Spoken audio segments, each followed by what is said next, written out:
Hi guys, I wanted to briefly demonstrate how the browser agent works. So I'm giving here a simple query just to go to one of my articles on my blog.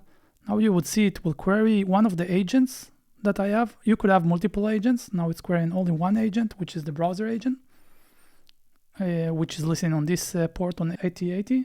And above you can see this is the folder where the screenshot will be stored as artifacts. And now it's submitting the task. You see it's already submitting the task to the browser agent. We will wait a while. It could take a while, but now you can see the browser agent is already processing the request. In the middle you can see that the logs indicating that, and it already took one of the screenshots. Apparently it took also the main blog screenshot. I'm not sure exactly why it did that, but everything with natural language. I just asked it, go to my blog and take a screenshot of one of my articles. It's already took 2 screenshots. Now let's check what it actually created for us.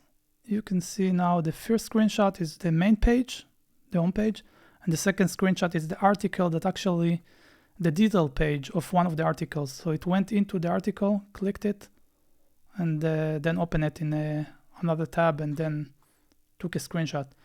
So that's what I briefly wanted to demonstrate here. And the next steps are actually to make it grab some useful data. So it could write it to a CSV file. So then you can do some further analysis on the data and actually process it with other agents. And yeah, to wrap it up, thank you for watching, and I will keep posting once I have more.